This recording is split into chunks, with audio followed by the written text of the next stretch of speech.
बिस्मिल्लाहिर्रहमानिर्रहीम अस्सलामुअलैकुम। जब 11:41 पर पाकिस्तान में ब्लैकआउट हुआ, उसके कुछ वक्त के बाद हकीकत टीवी ने आपको एक खबर ब्रेक की कि भारत के अंदर एक बहुत बड़ी कैंपेन चल रही है जफर हिलाली के हवाले से, और वो कैंपेन चल रही थी एक एडिट शुदा क्लिप के हवाले से। उस क्लिप के अंदर बताया ये जा रहा था कि जफर हिलाली एडमिट कर रहे हैं कि बालाकोट के अंदर 300 से ज्यादा लोग मरे और भारत आया और उसने मारा। हकीकत टीवी ने आपको वीडियो बनाकर दी, आपकी स्क्रीन पर चल रही है, और उसमें आपको वो दोनों क्लिप चलवा कर दिए। एक क्लिप के अंदर जफर हिलाली के बारे में इंडियन मीडिया ने जो खबर ब्रेक की थी और वो क्लिप चला रहा था, असल में वो एडिट शुदा था, और फिर आपको पूरे का पूरा क्लिप दिखाया। मजीद डिस्कस करने से पहले इस वीडियो को लाइक करें, हकीकत टीवी को सब्सक्राइब करें और बेल आइकन पर जरूर क्लिक करें कि किस तरह इंडिया के अंदर धोखा फ्रॉड चल रहा था। और ये खेल शुरू हुआ उनकी जो प्राइम एजेंसी है न्यूज़ के लिए, ANI, जो उनकी असल में नेशनल एजेंसी है। ये कोई छोटी बात नहीं है, ANI उनकी नेशनल एजेंसी थी। फिर टाइम्स नाउ से लेकर, फिर NDT TV से लेकर, WION से लेकर, ये तमाम बड़े चैनल्स ने उस खबर को ब्रेक किया, और इवन के इंडिया के सियासतदान उछाल रहे थे। अब हकीकत टीवी की अल्हम्दुलिल्लाह खबर का असर ये हुआ कि पूरे भारत में जब असल क्लिप गया तो वहाँ पर उनकी वेबसाइट्स ने, वहाँ पर हर जगह पर होना शुरू हो गया कि पाकिस्तान से, तो पाकिस्तान के एक YouTube चैनल ने ये क्लिप लॉन्च किया है और बताया कि असल ये था। उसके बाद आप देखिए कि भारत का टॉप का 2016 तक number 1 news channel times now, हकीकत टीवी की इस वीडियो के बाद उसने माफ़ी मांगी, क्लैरिफिकेशन दी, अपनी उस खबर को डिलीट किया, और उसके बाद देखिए क्या सूरत हाल पेश आई कि ये वही टाइम्स नाउ है जिसको असल में टाइम्स ग्रुप वालों का 2011-12 के अंदर जो पूरा एक स्कैम था, इनको 1 अरब रुपए का जुर्माना हुआ। अब असल में जुर्माने से बचने के लिए इन्होंने कहा कि अगर ऐसा ना हो कि जुर्माना हो जाए और वहां पर जाकर कोई क्लेम कर दे, इन्होंने फौरी तौर पर माफ़ी मांगी हकीकत टीवी की वीडियो के बाद। और इस सूरत हाल के अंदर खाली इन्होंने नहीं, फिर आप देखिए NDT TV ने भी खबर अपनी पूरी तरह उड़ा दी, ANI ने भी खबर उड़ा दी। ये काम पाकिस्तान के फॉरेन ऑफिस को करना चाहिए था कि आप इंटरनेशनल लेवल पर जाएं और उन्हें कहें देखिए ये ANI जो इंडिया की प्राइम नेशनल न्यूज़ एजेंसी है, जो पूरी दुनिया के अंदर उनका नैरेटिव देती है, इस सूरत हाल के अंदर उसने एक जाली खबर दी। टाइम्स नाउ ने तो माफ़ी मांग ली हकीकत टीवी की वीडियो के बाद, लेकिन NDT TV ने वहाँ पर जाकर अपनी खबर ब्रेक जो की थी उसको डिलीट कर दिया, ANI ने डिलीट कर दिया। अब जितने बड़े बड़े चैनल्स हैं वो तमाम के तमाम जिन्होंने खबरें ब्रेक की थी वो ऐसा ऐसा डिलीट करते जा रहे हैं, माफिया मांग रहे हैं, और उन्होंने कहा है कि हमसे गलती हुई। ये सूरत हाल क्या थी देखिए। जो टाइम्स नाउ है, ये जितने सारे मीडिया चैनल्स हैं बड़े बड़े, इन्होंने असल में बीजेपी का नैरेटिव लेकर रखे थे। आज से पहले जब हकीकत टीवी नहीं हुआ करता था, ये जाली खबरें लगाते। अल्हम्दुलिल्लाह हकीकत टीवी ने आपको जब इसराइली पायलट की खबर ब्रेक की, जब आपको बिपिन रावत की खबर ब्रेक की, जब आपको ये बात बताई कि इंडियन फौज के अंदर बहुत ज़्यादा इस वक्त बगावत चल रही है, ख़ास तौर पर बिपिन रावत के हवाले से उनकी तीनों फोर्सेस इस वक्त नाखुश है, ये तमाम खबरें हकीकत टीवी ने जब ब्रेक की तो भारत के अंदर खलबली मची रही।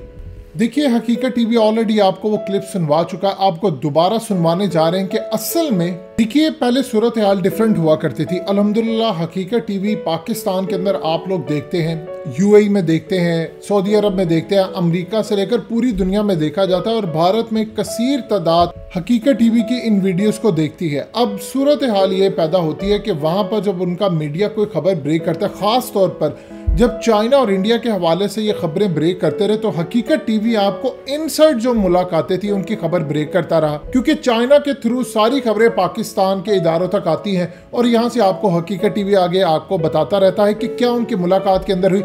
याद कीजिए वो लम्हा जब भारत कह रहा था कि हमने मुलाकात में ये कहा वो कहा, इनको छोड़ेंगे नहीं, और हकीकत टीवी जब खबर ब्रेक करता था तो एक हफ्ते के बाद फिर चाइनीज मीडिया में भी खबर आती थी, फिर इंडियन मीडिया खबर अपनी ब्रेक कर रही हुए वापस लेता था कि जी हाँ हमसे गलती हुई है, इन्होंने तो ये बात की है तो पीछे हटने को तैयार नहीं। यहाँ तक इन्होंने कहा हमने ऐसी धमकी दी है कि चाइनीज भीखी बिल्ली बन गए, लेकिन हकीकत टीवी अपनी खबर पर कायम रहा।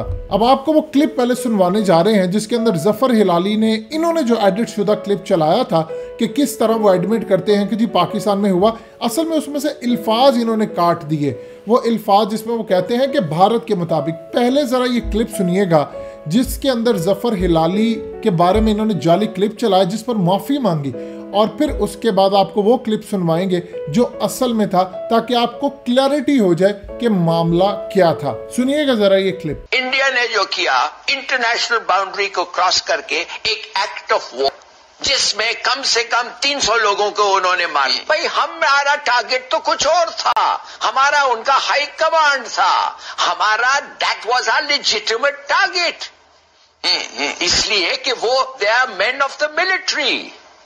तो हमने क्यों नहीं उधर अटैक किया? इसलिए नहीं किया ना कि हमने सबकॉन्शियसली एक्सेप्ट किया कि सर्जिकल स्ट्राइक, लिमिटेड एक्शन, ओहो देखो देखो कोई नहीं मारा। भाई ये क्या बात है? हमारा जो रिटर्न था, हमारा जो कैलकुलेटेड रिस्पॉन्स था, उसको हमने क्यों नहीं किया? सो वाई वी वर सबकॉन्शियसली, हम भी सर्जिकल स्ट्राइक को एक्सेप्ट करके हम भी अभी उनको टेलीग्राफ किया है कि तुम जो भी करो हम उतना ही करेंगे और ज्यादा नहीं करेंगे। नहीं फिक्र मत करो, हम एस्केलेट नहीं करेंगे। What do you mean? आपने सुना, अब असल क्लिप भी सुनिएगा जो इन्होंने एडिट उसमें से निकाल के किया था। ये जरा असल क्लिप सुनिएगा। कारी की जबान से बात शुरू की तो आपसे मेरे ख्याल में पहला सवाल बनना चाहिए और बनता है कि दुश्मन के अल्फाज, उसकी इस्लाहात, उसके जो फ्रेजेस हैं उसको इस्तेमाल करना चाहिए। पाकिस्तान अगर खुद कहे जी सर्जिकल स्ट्राइक भारत हमारे ऊपर करेगा, तो जैसे मैंने बयान किया उसका मतलब तो बड़ा एक लेजिटिमेट टारगेट को जो है स्ट्राइक करना होता है।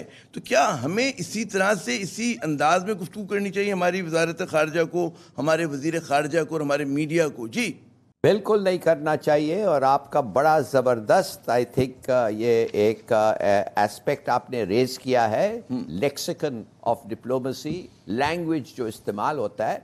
देखिए ये क्या करता है, सर्जिकल स्ट्राइक माने जैसे आपने कहा लिमिटेड टारगेट। क्यों लिमिटेड भाई? आपने आके एक मदरसा को बकौल आपका इंटेंशन ये था कि एक मदरसा में जिधर 300 बच्चे बकौल आपके पढ़ रहे थे, उधर आके आपने स्ट्राइक करना था। इसके माने 300 लोगों को आपने मारने की इरादा रखा था। आपने 300 लोगों का, वो थे नहीं, वो गलत था, वो हुआ नहीं। तो इसके माने हम इसीलिए हम जाके एक फुटबॉल फील्ड में जाके फेंक दिया हमने। अब सुना आपने, आपको क्लियर हो गया। अब ये लास्ट क्लिप सुनिएगा। असल में हकीकत टीवी के अलावा जफर हिलाली भी उन लोगों में से थे जिन्होंने इंटरनेशनल लेवल पर इनिशियली आकर बताया इसराइली पायलट का, जिसका गुस्सा इन्होंने निकाला। ये क्लिप सुनिएगा, उसके साथ ही वीडियो का इख्तिताम होता है और इंशाल्लाह हकीकत टीवी हमेशा पाकिस्तान की आवाज बना रहेगा। कि अभिनंदन को भूल जाएं, वो तो बड़े लोगों के कहने पे हमने छोड़ा।